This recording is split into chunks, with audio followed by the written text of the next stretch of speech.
Welcome to my YouTube channel. Please don't forget to subscribe, like, and share. So welcome back to our RLA review series, practice quiz, and for today we have professional practice part 2. And before you start with your quiz, so you can get a piece of paper muna and write down question numbers 1 to 30. And then for every question, you will pick up the best choice, the corresponding letter of your best choice. You will be given 10 seconds to finalize your answer. And at the end of the quiz, count your total number of correct answers and check kung what category yung score nyo kabilang. So if you are ready now with your paper, you can start now with the quiz. So question number 1, the instruction to bidders may not contain guidelines on the blank. A. Preparation of bids. B. General description of works. C. Time, date, and place of submission. And D. Mode of delivery of bid.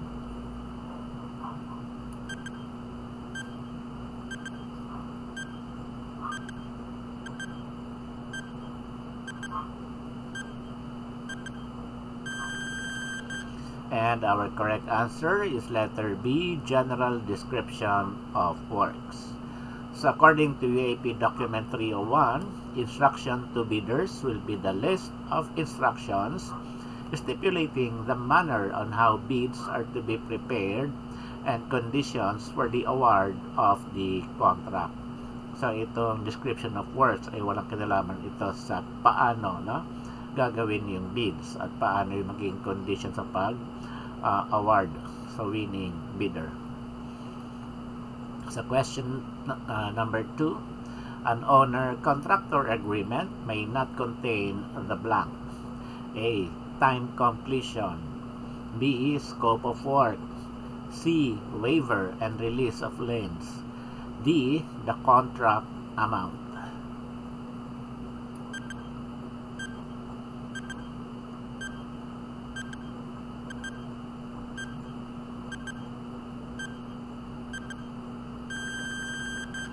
And our correct answer is letter C, the waiver and the release of liens. So according to UAP Document 301, on the liens, neither the final payment nor any part of the retained percentage shall become due until the contractor, if required, shall deliver to the owner a complete release of all liens arising out of the contract, or receipts in full in lieu thereof, and if required in either case of affidavit, that so far as his knowledge or information, the release and receipts include all the labor and materials for which a lien could be filed. So a lien is a legal right to possess another's property until a debt is repaid for an obligation is met. So yan ay hindi nilalagay sa owner-contractor agreement, but it is incorporated in the general conditions. So question number 3. All contract documents prepared by an architect must be signed and sealed by him as provided for in RA 9266, Article 3, Section blank. A. 20, B. 12, C. 10, and D. 15.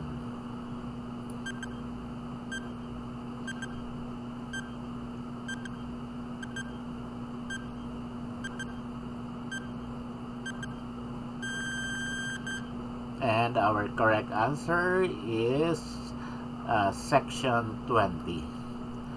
So Section 20 is on the seal, issuance, and the use of the seal. Number 5 states that all architectural plans, design specifications, drawings, and architectural documents relative to the construction of a building shall bear the seal and signature only of an architect registered and licensed under this Act, together with his or her professional identification card number and the date of its expiration. So question 4. As business development manager, the architect shall blank. A. Build tenants for rentals and utilities. B. Determine effectiveness of various building systems. C. Evaluate initial design program versus actual use of facility. And D. Monitor security services.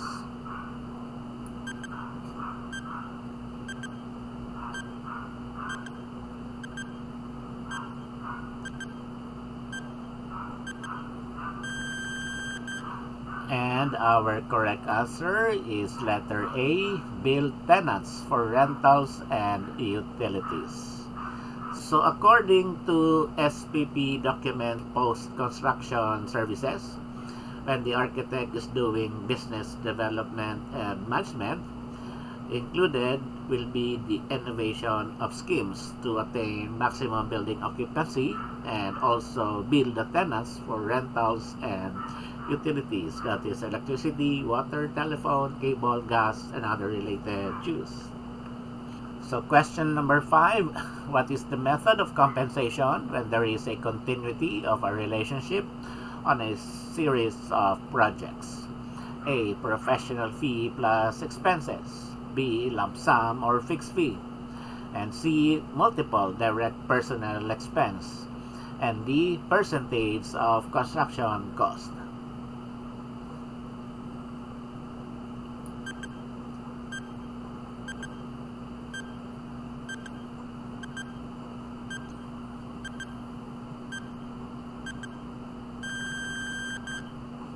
And our correct answer is letter A, professional fee plus expenses.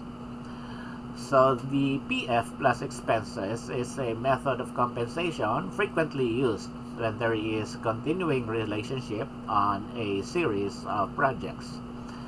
It establishes an agreed fixed rate or lump sum over and above the reimbursement for the architect's technical time and overhead.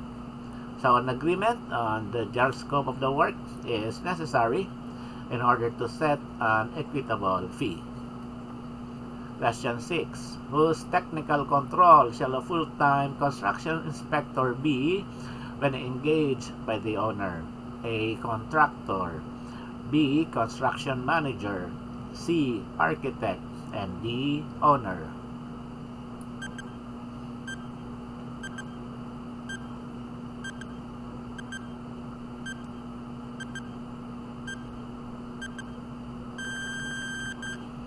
And our correct answer is letter C, architect. So according to SPP document 202 under full-time construction supervision, upon the recommendation of the architect and with the approval of the owner, full-time construction supervisors, as will be deemed necessary, shall be engaged and paid by the owner. So if no project construction manager is present, the full-time construction supervisor shall be under the technical control and supervision of the architect and shall make periodic reports to the owner and to the architect regarding the progress and quality of the work done. Question 7. What should a prospective home builder or owner first do before proceeding with his or her project? A. Select his or her engineer. B. Select his her construction manager. C. Prepares his her budget. And D. Select his or her architect.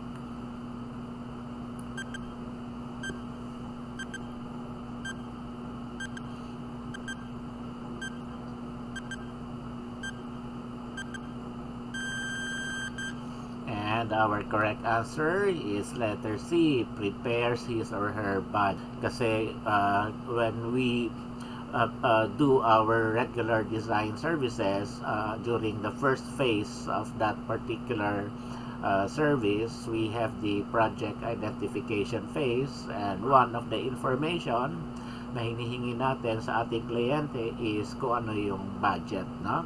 That is a very important piece of information na kailangan makuha sa kliyente, because when we prepare our plans and designs, it should be commensurate to that budget. So dapat may budget na yung owner bago mag continue, no? Dapat meron ng budget ang kliyente para meron ng basihan sa pagsisimula ng arkitekto sa paggawa ng mga plano. Okay, question 8. What should an architect first do when he or she comes across a prospective client? A. Submits professional brief and fee proposal. B. Submits concept designs. C. Sign service agreement. And D. Undertake preliminary research.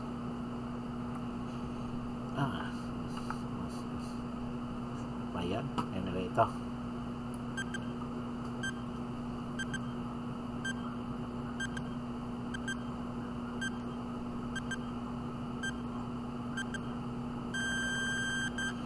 And our correct answer is letter A. Submits professional brief and fee proposal. So, kailangan magpakita muna tayo ng work portfolio sa ating kliyente, at also meron tayong fee proposal para alam ng kliyente kung magkano magiging charges, paano ko magcha-charge before you prepare, no, the service agreement. Tsaka, you have to have a service agreement first before you can submit any work like designs or even undertake preliminary research. So, question number 9. Which of the process comes first? A. Prepare contract documents. B. Sign a service agreement. And C. Prepare design development. And D. Submits design concept.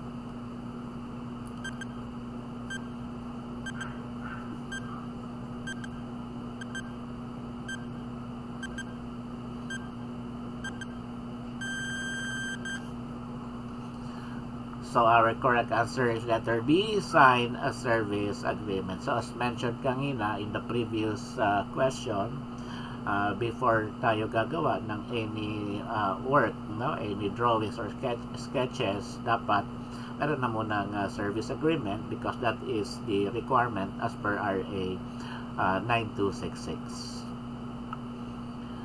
So according to section 30, prohibition in the practice of architecture, any person or entity, whether public or private, Filipino or foreigner, who or which shall entice, compel, coerce, require, or otherwise force an architect registered and licensed under RA 9266 to undertake or perform any service under the general practice of architecture as defined in RA 9266 without first executing a written contract or service agreement. So, importante yung kontrata bago magtrabaho, no? Question 10. What stage of the process does the professional fee of the architect is approved by the owner? A. After the submission of the schematic design. B. Before the submission of the schematic design. C. During the submission of the schematic design. And D. During the submission of the concept design.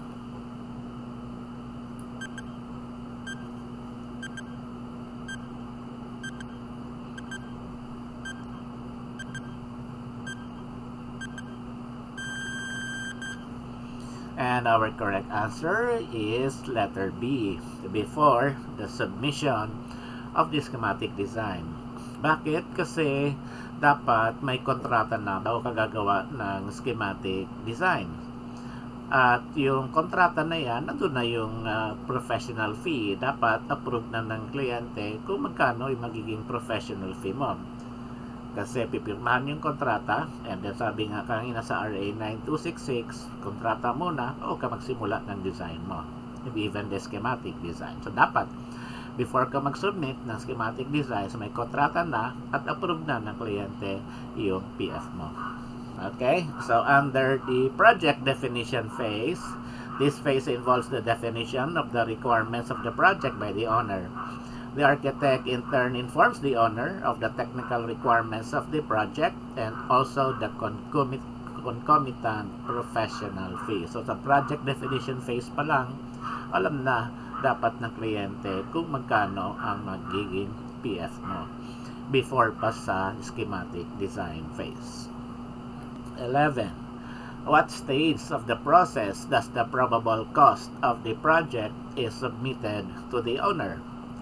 A. Before signing the service agreement. B. During the submission of the schematic design. And C. After the approval of the schematic design. And D. After signing the service agreement.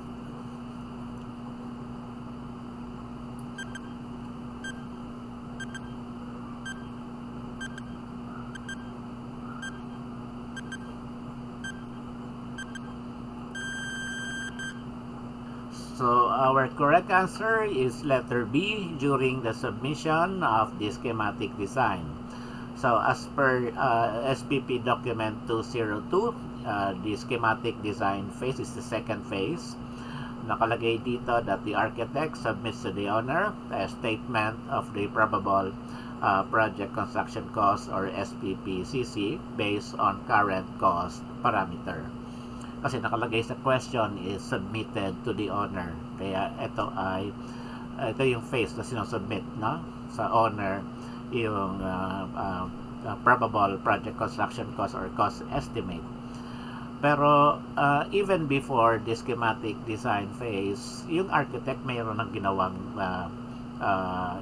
cost estimate, no? Kasi yun magiging basihan sa pag-compute ng kanyang professional fee na ilalagay niya sa service agreement. At dapat before pa schematic design may napirmahan na contract, no? Or service agreement.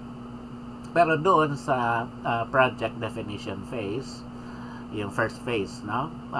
Hindi pa naman sinusubmit sa owner yung cost estimate. Ginagamit lang siya na basihan sa pag-determine ng PF. Ang question kasi submitted to the owner, no? Kaya dito sa schematic design yung nakalagay na submitted.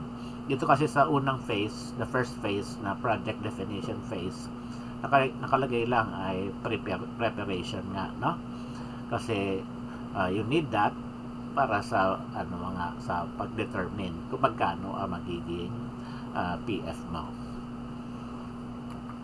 Okay, so question 12. What is the Professional Regulatory Board of Architecture resolution amending earlier resolutions regarding Code of Ethical Conduct for registered and licensed architects? A. Number 2, Series of 2018. B. Number 2, Series of 2006. C. Number 5, Series of 2018. And D. Number 5, Series of 2017.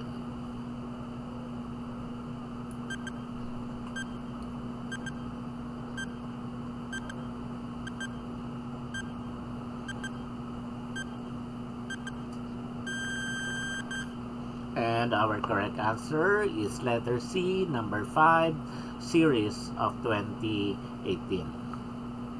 So this is the resolution number 5 of 2018, the adoption and promulgation of the Architect's Credo, amending for the purpose Board Resolution number 2, Series of 2006, entitled Adoption and Promulgation of the Code of Ethical Conduct for registered and licensed architects and for holders of temporary special permits para sa mga foreign architects na under RA 9266.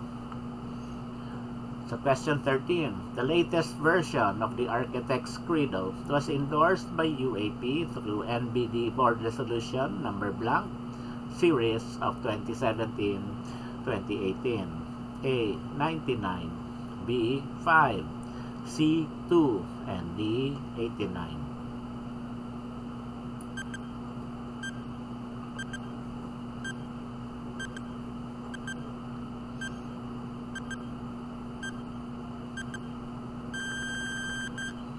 And our correct answer is letter A, 99. So this is the resolution stating that the UAP has endorsed through the board resolution. This is the NBD board resolution number 99 of 2017-2018. So question 14. The architect's credo clearly states that it is the architect's duty to protect our common environment and to preserve the blank for the sake of the present and future generations. A. Architectural heritage. B. Filipino culture. C. Architecture profession. And D. World.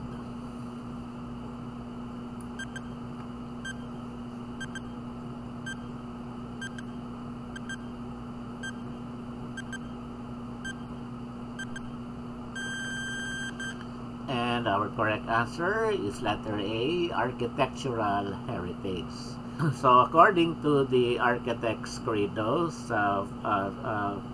portion ng legacy, I shall endeavor to do my duty in the protection of our common environment and the preservation of architectural heritage for the sake of the present and future generations. The question 15. For the architect's ethical relationship, what sector or group of people that has not been mentioned? A. Colleagues. B. Industry partners. C. Clients. And D. Government.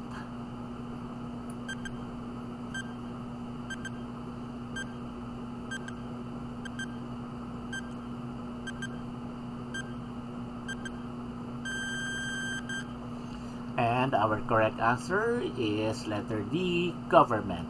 So, bale, ito yung iba-ibang responsibilities as mentioned sa ating Code of Ethics. We have 5 responsibilities. Number 1, in relation to the people. Number 2, in relation to his/her client. Number 3, in relation to the contractor.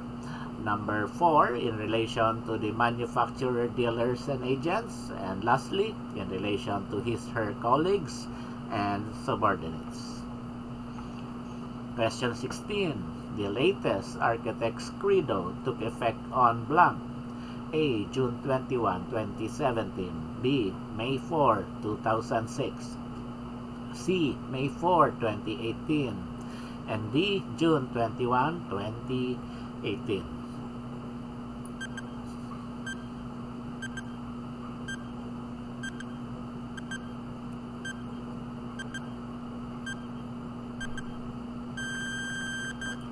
So our correct answer is letter D, June 21, 2018. So this is the date in the publication in the official gazette, June 5, 2018. And the date of effectivity is on June 21, 2018. So question 17. Approved form of security furnished by the contractor as a guarantee to execute work in accordance with terms of the contract. A. Performance bond. B. Guarantee bond. C. Surety bond. And D. Contractor's bond.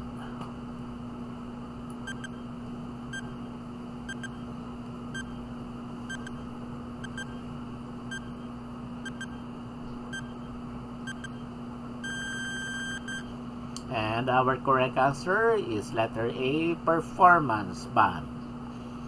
So, as per document 301, performance bond is the approved form of security furnished by the contractor and his surety as a guarantee of good faith on the part of the contractor to execute the work in accordance with the terms of the contract or in accordance with the documents as prepared by the architect and his or her team. Question 18. what should be provided first before rendering a service to a client? A. Service agreement. B. Sketches. C. Contract agreement. And D. Design concept.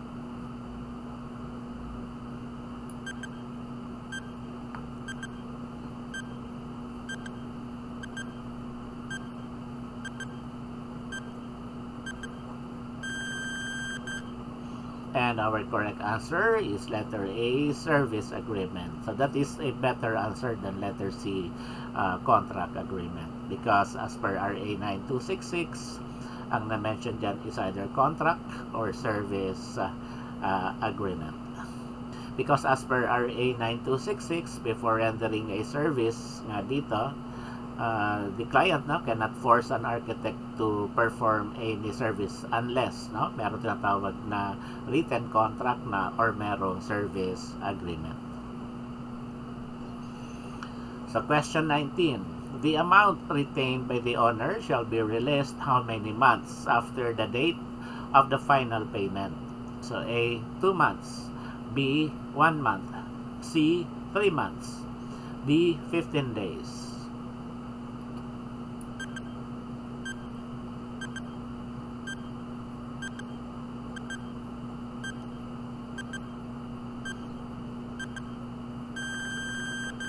And our correct answer is letter C, 3 months.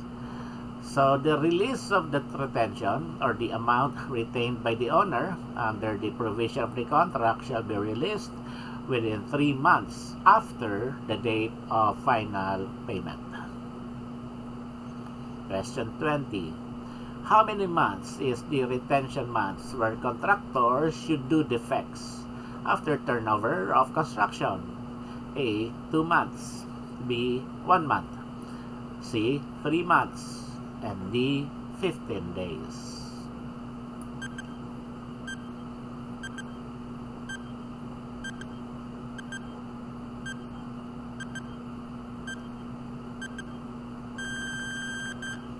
And our correct answer is letter A, 2 months. So itong 2 months na to, ito pa yung covered ng nasa punch listing, no? So that is the period of making good of known defects or faults. So this period of making good of known defects or faults shall mean a period of not more than 60 calendar days or 2 months, unless otherwise expressly named in the contract, calculated from the date of issue of the certificate of completion of the whole work or of any part thereof. So question 21. After how many years can a newly passed architect sign the alley aspirants as a mentor? A. 2 years. B. 3 years. C. 4 years. And D. 5 years.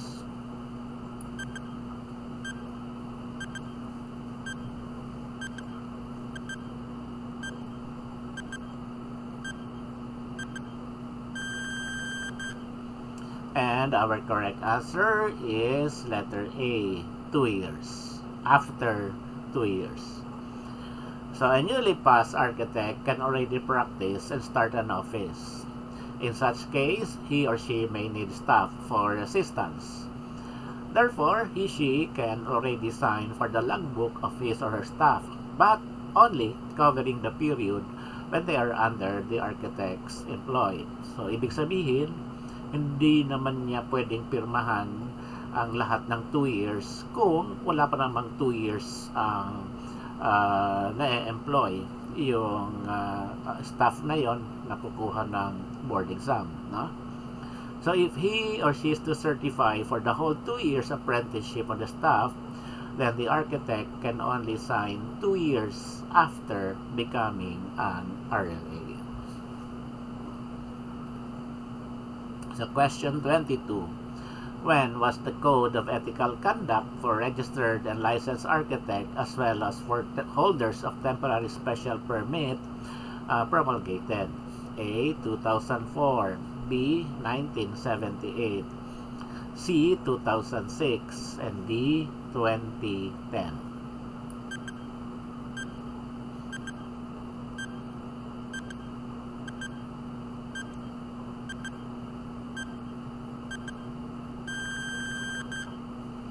And our correct answer is letter C, 2006.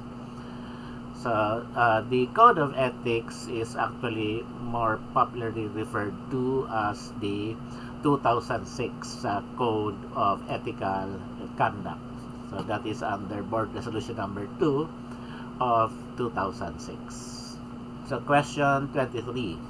The new methods of compensation that forms part of the standards of professional practice was approved by the Professional Board of Architecture or PRBoA and took effect in A. 2015, B. 2016, C. 2017, and D. 2010.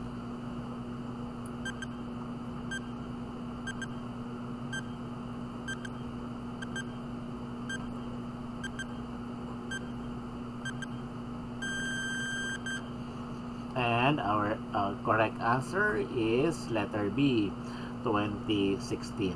So ito yung resolution number 6, series of 2016, the approval, adoption, and promulgation of the Architect's Guidelines for Standards of Professional Practice Compliances on the Methods of Compensation Schedule of Fees as prepared and recommended by the Accredited Integrated Professional Organization for Architects or the IAPOA. So question 24. Under the new methods of compensation in the standards of professional practice, the architect is paid based on the percentage of project cost. If the architect will include all allied professionals under his contract, this will fall under DAEDS. What does DAEDS stands for? A. Detailed Architectural and Engineering Submission. B. Detailed Arts and Educational System. C. Detailed Architectural and Engineering Design Services. And D. Detailed Architects and Engineers Submission.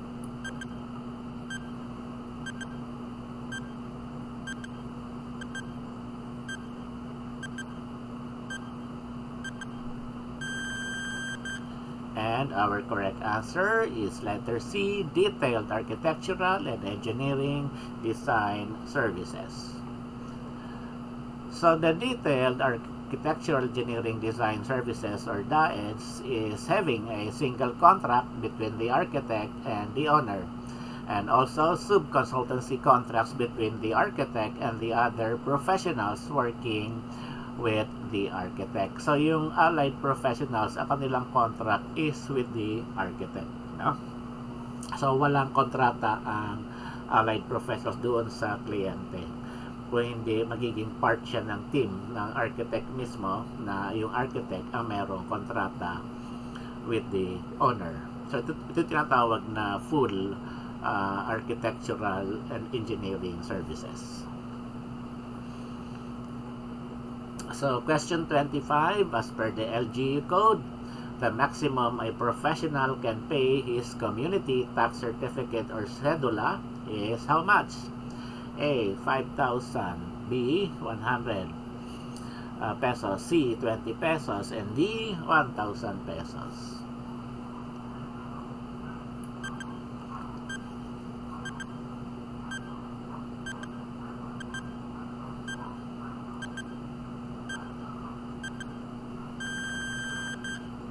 And our correct answer here is letter A.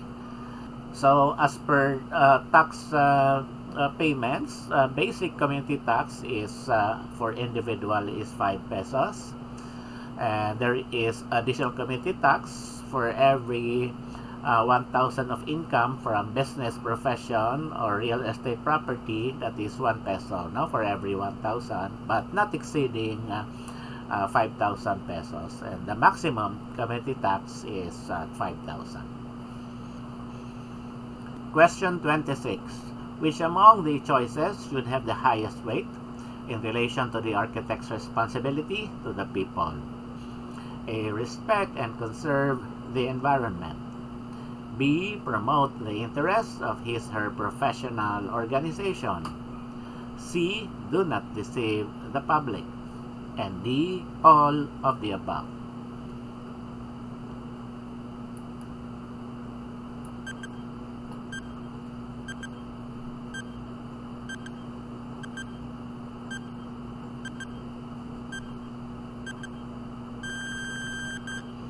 And our correct answer is letter A, respect and conserve the environment. Although merong hindi tama yung phrasing, no? Kasi ang correct na phrasing is shall respect and help conserve the systems of values and the natural, historic, and cultural heritage of the community. So, hindi naman sa environment yon. At sa environment is he shall strive to improve the environment and the life and habitat within it in a sustainable manner. So, kung ang sinabi kanina environment, dapat sustainability ang ginamit na term, hindi yung respect and conserve, no? So, yung respect and conserve doon sa natural, historic, and cultural heritage ang ibig sabihin niyan. At hindi naman ibig sabihin na highest weight, no? Kaya lang ito yung unang statement na binanggit. Baka yun ang ibig sabihin ng highest weight, no? Yung first statement.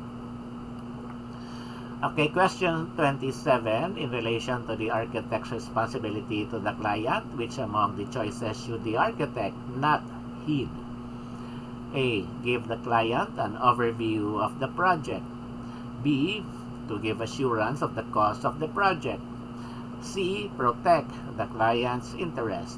And D. To keep the client informed at all times.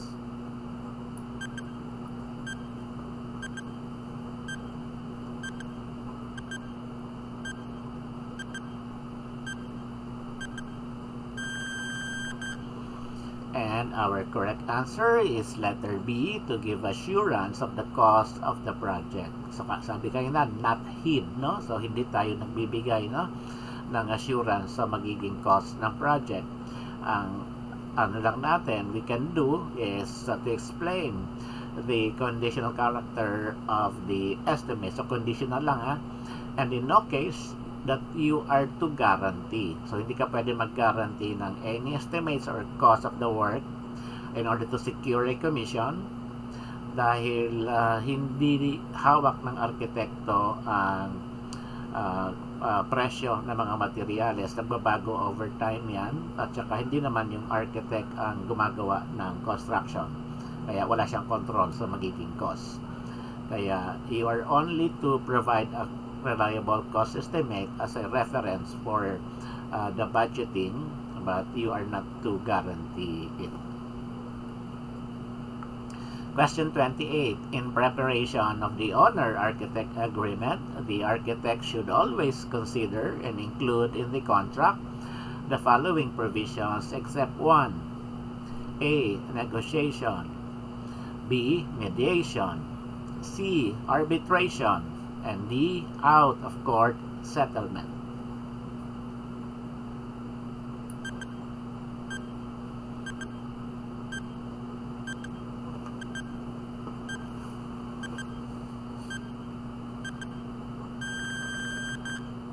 Okay, and our correct answer here is letter D, out-of-court settlement. So, sa ating owner-architect agreement, dapat meron tayong provision doon kung paano mag-settle ng disputes. At ang pag-settle ng mga disputes ng construction-related cases, dapat is through the arbitration law. At itong negotiation, mediation, ay part ng rules on arbitration. So, this is the provision for arbitration that you can incorporate in your owner-architect agreement. If there is any dispute between the architect and the client with regards to the provision of services stipulated in the service agreement, the settlement shall be submitted in accordance with the provisions of RA number 9285, otherwise known as the Alternative Dispute Resolution or ADR Act of 2004, and as provided for under EO number 1000 governing construction and consulting industry arbitration, as well as the applicable provisions of the new civil code. Now, in case of any dispute concerning the service agreement, the parties may then venture into a negotiation period for 14 calendar days muna. So mag-negotiate muna yung dalawang partido, failure of which would authorize any of the parties to engage in mediation, conciliatory discussions. So, dito ay mag-ano na ng isang mediator or panel of conciliators, no? So, meron neutral third party as an active participant in seeking the resolution of the dispute within another 14 calendar days. So, kapag wala pa rin, hindi pa rin naayos ang kaso, then immediately, pwede rin seek arbitration modes of ADR under the CIAC, yung mas formal na pag-handle ng mga kaso. So, sa AIAC, ito, also handling disputes concerning professional or consulting services and guaranteeing a resolution of the issues presented within a 6-month period. After which, yung losing party can file a petition for review before the Court of Appeals. Na kung yan ay sa arbitration na talaga, hindi na umabot sa mediation or conciliation, yung arbitration cases ay dapat ang mga hearings ay ginagawa sa CIAC office only. So question 29, the architect may prepare and come up with the project construction cost through the following estimate technique, except A, area method, B, detailed estimate, C, volume method, and D, interest rate method.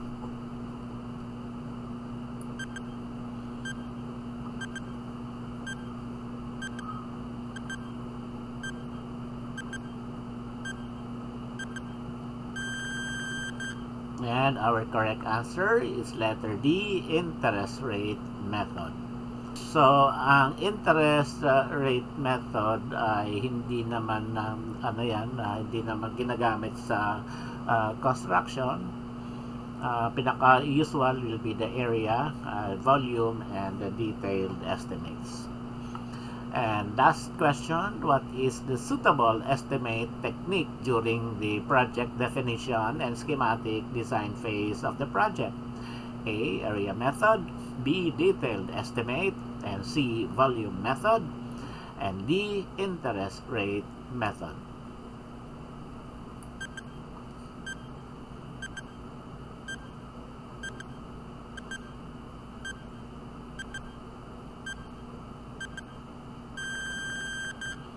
And our correct answer here is letter A, area method. So dito sa first phase, yung project definition, tsaka second phase, schematic design phase, wala pa naman details sa project. Meron ka palang idea kung gaano kalaki magiging floor area ng project doon sa project definition. Meron kang space program, schematic design, may layout ka na, so meron ka ma-arrive na floor area. And then from there, you just multiply it with the current construction cost per square meter to arrive at an initial cost estimate or probable project construction cost.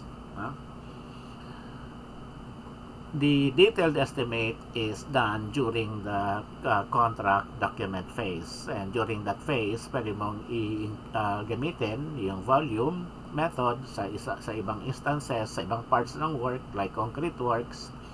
And in some areas also, you can also apply again the area method. So as per document 202, the schematic design phase, it says here that the SPPCC is based on current cost parameter, yung prevailing construction cost per square meter, and just multiply it with the floor area. So that's it for our part 2 of the Prof quiz, and then you can count now your correct answers. So if you got 27 to 30 correct answers, that's brain power unleashed. If your correct answer is your score is 24 to 26, you are seriously impressive. And with scores of 19 to 23, you definitely got this. And scores of 16 to 18, you're close but needs a little more And if scores is 15 or less, that is time for a more strategic review.